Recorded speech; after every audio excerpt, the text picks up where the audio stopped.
তবে মূল ভিডিওতে যাওয়ার আগে একটা ব্যাপার, খুবই মজার একটা ব্যাপার বলে রাখাই ভালো। সেটা হচ্ছে যে এই যে বর্তমান পরিস্থিতি তৈরি হয়েছে, একটা সময় তো আমরা চিন্তাই করছিলাম যে এই সরকারের সব থেকে বড় মাথা ব্যথার কারণ হচ্ছে আওয়ামী লীগ। এই সরকার কিংবা এনসিপি সব থেকে বেশি ভাববে আওয়ামী লীগের কথা। আওয়ামী লীগ যেন কোনোভাবে ফিরে না আসে, আওয়ামী লীগ যেন এটা না করতে না পারে, ওটা করতে না পারে। সেই কারণে কিছুদিন আগে আওয়ামী লীগকে নিষিদ্ধ করার তোড়জোড় শুরু হয়েছিল এবং সরকার এক ধরনের এনসিপিকে দিয়ে নাটক মঞ্চস্থ করে আওয়ামী লীগকে নির্বাহী আদেশে নিষিদ্ধও করেছে, কার্যক্রম নিষিদ্ধও করেছে, যেটা হিউম্যান রাইটস ওয়াচ একেবারে পরিষ্কারভাবে বলেছে যে এই কার্যক্রম আওয়ামী লীগের মতোই ফ্যাসিস্ট আচরণ, আওয়ামী লীগের মতোই আচরণ, এই কার্যক্রম মানবাধিকার লঙ্ঘন, এটা মেনে নেয়ার মতো নয়।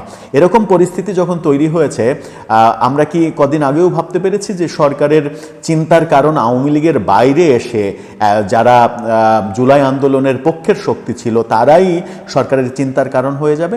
অবস্থাটা তেমনই তৈরি হয়েছে। এখন কোথাও আওয়ামী লীগ নিয়ে আলোচনা হচ্ছে না, আওয়ামী লীগ আসলে আলোচনায় নেই।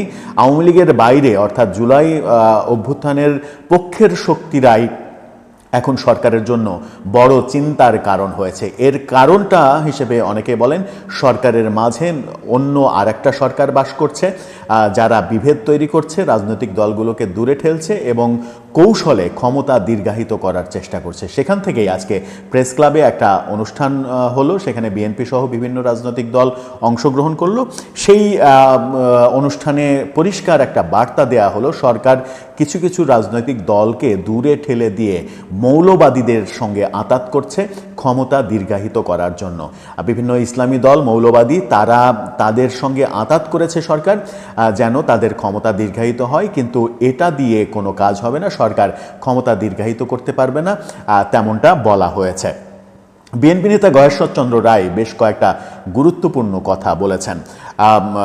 তিনি যেমন বলেছেন যে বন্দর দেয়া হচ্ছে কার স্বার্থে, এটা নুরুল হক নূরও বলেছেন। বিএনপি নেতা গয়েশ্বরচন্দ্র রায় যেটা বলেছেন সেটা হচ্ছে যে এই সরকারের তো কাবিন নাই, এই সরকার বন্ধা, এই বন্ধা নারীর সন্তান ধারণের ক্ষমতা থাকে না। বন্ধা নারী যত সুন্দরী হোক না কেন, তাকে দেখতে ভালো লাগতে পারে, কিন্তু তার সন্তান ধারণের ক্ষমতা থাকে না। এই সরকারের অবস্থাও তাই। যে সরকারের কাবিনই নাই, যে সরকার বন্ধা, সেই সরকার বড় বড় প্রজেক্ট গর্ভে ধারণ করবে কিভাবে, বড় বড় ইস্যু গর্ভে ধারণ করবে কিভাবে? এই সরকারের ম্যান্ডেট একমাত্র নির্বাচন দেয়া, নির্বাচন দিয়ে পরবর্তী সরকার গণতান্ত্রিক সরকারের কাছে ক্ষমতা হস্তান্তর করা। এমন কঠিন ভাষায় গয়েশ্বরচন্দ্র রায় কথা বলার চেষ্টা করলেন এবং তিনি এমন হুমকিও দিলেন যে যদি সরকার বিএনপিকে বাইপাস করার চেষ্টা করে, বিএনপির কথা না শোনে, রাজনৈতিক দলগুলো পর করতেই চায়, তাহলে আমরা যদি আন্দোলন শুরু করি তাহলে এই সরকার 24 ঘন্টাও টিকতে পারবে না, 24 ঘন্টার মধ্যে পদত্যাগ করে তাদেরকে চলে যেতে হবে, এমন হুঙ্কার দেয়া হয়েছে, তিনি দিলেন। বন্দর দেয়া যাবে না, এই আলোচনা থেকে সেটা স্পষ্ট হলো যে করিডোর, বন্দর, এগুলো কার স্বার্থে দেয়া হচ্ছে সেগুলো খুব ভালোভাবে আমরা জানি। এই কাজ করা যাবে না, এই কাজ নির্বাচিত সরকার ছাড়া কেউ করতে পারবে না। সেখান থেকে বলা হয়েছে যে আপনারা বিচার সংস্কার কোনো রোডম্যাপই দেন না। কারণ কি? বিচার সংস্কার নির্বাচন কোনো রোডম্যাপই দেন না, কোনো রোডম্যাপ চাইলে রোডম্যাপ দেন না, এর কারণটা কি? ওদিকে লন্ডন থেকে তারেক রহমান, বিএনপির ভারপ্রাপ্ত চেয়ারম্যান, তিনি স্পষ্ট করে দিয়েছেন যে বিএনপি ডিসেম্বরের মধ্যেই নির্বাচন চাই। গতকালকে বিএনপির যে অবস্থান, সেই অবস্থানই বিএনপির সর্বশেষ অবস্থান, এর বাইরে আর কোনো কিছু হবে না।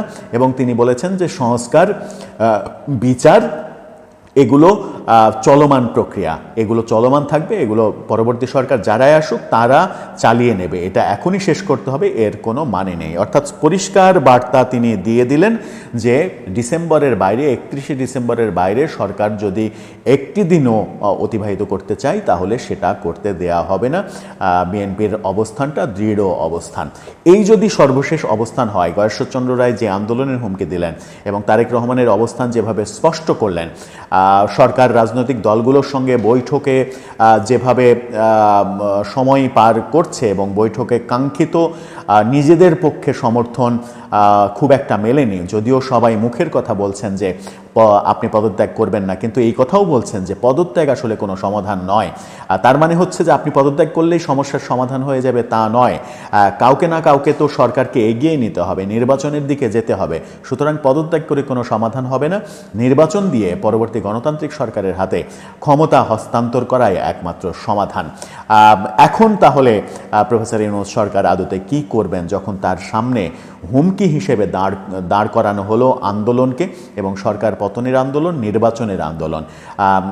যে বৈঠকগুলো তিনি করছেন রাজনৈতিক দলগুলোর সঙ্গে, সেই বৈঠক কি আদৌ তাহলে কোনো কাজে দেবে?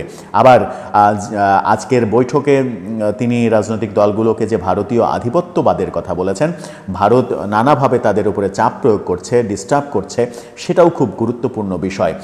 শেষ পর্যন্ত কি আন্তর্জাতিক চাপ এবং স্থানীয় চাপ, সব চাপের কাছে নতি স্বীকার করতেই বাধ্য হবেন, নাকি সব চাপ কাটিয়ে তিনি নির্বাচনের দিকে যাবেন, রোড টু ইলেকশন, এবং সেই ইলেকশনটা ডিসেম্বরেই করতে হবে?